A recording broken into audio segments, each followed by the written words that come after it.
Assalamualaikum warahmatullahi wabarakatuh. Perkenalkan, nama saya Ahmad Zulianto, NIM 1930103167. Di sini saya akan memenuhi tugas akhir saya, yaitu membuat video mengenai materi tentang upaya hukum peradilan agama.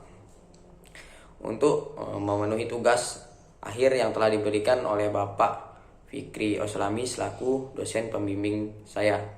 Baiklah, untuk mempersingkat waktu, di sini saya akan menyampaikan beberapa materi yang mengenai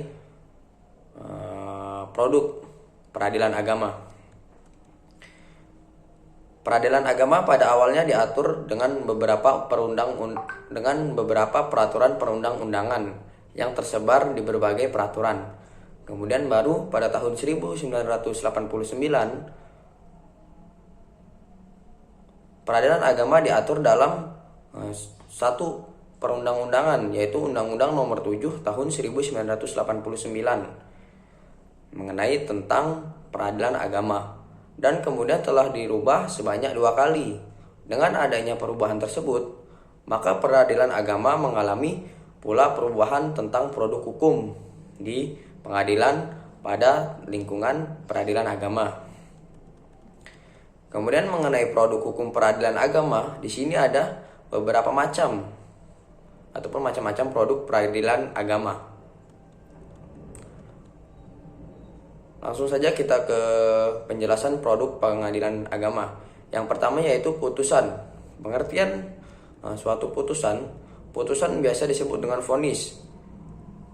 Ada beberapa kata yang menyebutkan al-qadah dalam bahasa Arab, yaitu suatu produk pengadilan agama karena adanya dua pihak yang berlawanan dalam perkara, yaitu antara penggugat dan juga tergugat. Produk pengadilan semacam ini dapat diistilahkan dengan produk pengadilan yang sesungguhnya. Penjelasan pasal 10 Undang-Undang Nomor 7 Tahun 1989 memberi definisi tentang putusan sebagai berikut. Putusan adalah keputusan pengadilan atas perkara gugatan berdasarkan adanya suatu sengketa.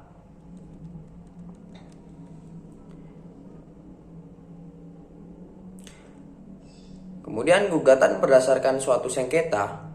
Putusan peradilan perdata, peradilan agama adalah merupakan suatu peradilan perdata, selalu memuat perintah dari pengadilan kepada pihak yang kalah untuk melakukan sesuatu, atau untuk berbuat sesuatu, atau untuk melepaskan sesuatu, atau menghukum sesuatu.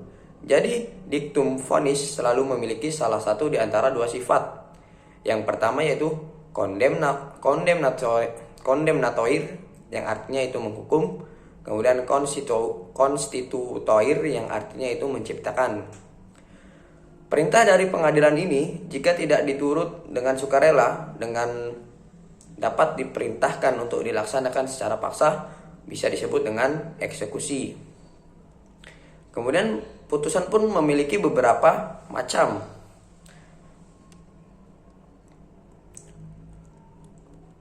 Yang pertama yaitu jenis putusan dilihat dari segi fungsinya. Kalau dilihat dari segi fungsinya, maka dalam mengakhiri perkara, maka putusan pengadilan agama ada dua macam, yaitu putusan akhir, kemudian putusan sela. Kemudian yang kedua yaitu jenis putusan dilihat dari segi hadir tidaknya para pihak. Dari segi hadir tidaknya para pihak pada suatu putusan dijatuhkan, hal ini ada 3 macam, yaitu putusan gugur, kemudian putusan verstek, kemudian putusan kontradiktoir.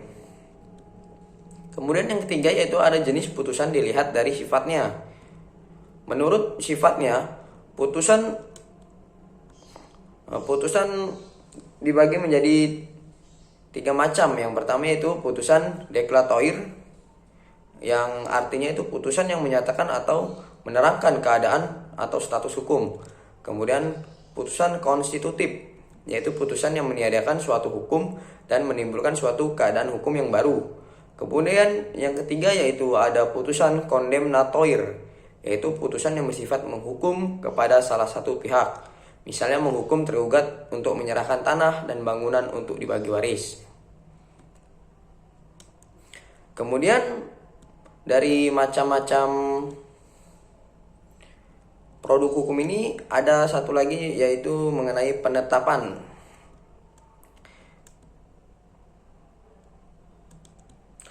Mengenai penetapan. Penetapan juga ini dibagi menjadi beberapa.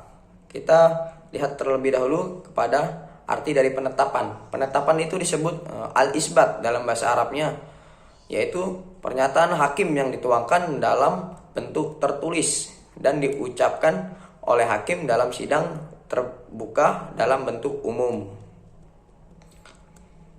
Penetapan juga memiliki beberapa macam, yaitu penetapan murni dalam bentuk voluntaria. Sebagaimana telah dijelaskan bahwa penetapan merupakan hasil dari perkara permohonan voluntair yang bersifat tidak berlawanan dari para pihak. Kemudian yang kedua itu penetapan bukan dalam bentuk voluntaria. Selain penetapan dalam bentuk murni voluntaria, di lingkungan peradilan agama ada beberapa jenis perkara di bidang perkawinan yang produk pengadilan agamanya berupa penetapan, tapi bukan merupakan voluntaria murni. Meskipun di dalam produk penetapan tersebut ada pihak pemohon dan juga pihak termohon, tetapi para pihak tersebut harus dianggap sebagai penggugat dan juga tergugat.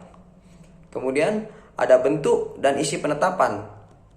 Bentuk dan isi penetapan hampir saja dengan bentuk dan isi putusan, walaupun ada juga sedikit perbedaan. Di antaranya adalah yang pertama, identitas pihak-pihak, dan pada penetapan hanya membuat identitas pemohon, walaupun di situ dimuat identitas termohon, tapi termohon di situ bukan sebagai pihak. Kemudian yang kedua, tidak ada kata-kata berlawanan dengan. Kemudian yang ketiga, tidak akan ditemui kata-kata tentang duduknya perkaranya seperti pada putusan, melainkan langsung diuraikan apa permohonan pemohon. Kemudian yang keempat, amar. Penetapan hanya bersifat deklaratoir. Kemudian yang terakhir yaitu ada kekuatan penetapan. Putusan mempunyai 3 kekuatan dan berlaku untuk pihak-pihak maupun untuk dunia luar ataupun pihak ketiga. Tetapi penetapan hanya berlaku untuk pemohon sendiri, untuk ahli warisnya, dan untuk orang yang memperoleh hak darinya. Contoh penetapan seperti pengesahan nikah bagi keperluan pensiun pegawai negeri sipil dari suami istri yang tidak ada sengketa antara keduanya, tetapi dulu-dulunya mereka kawin belum begitu tertib pencatatan nikah seperti tidak mempunyai akta nikah. Baiklah, mungkin itu saja yang bisa saya sampaikan mengenai materi saya, yaitu upaya hukum. Apabila ada salah kata, saya mohon maaf, dan tugas ini saya buat untuk memenuhi tugas akhir yang telah diberikan oleh Bapak Fikri Oslami.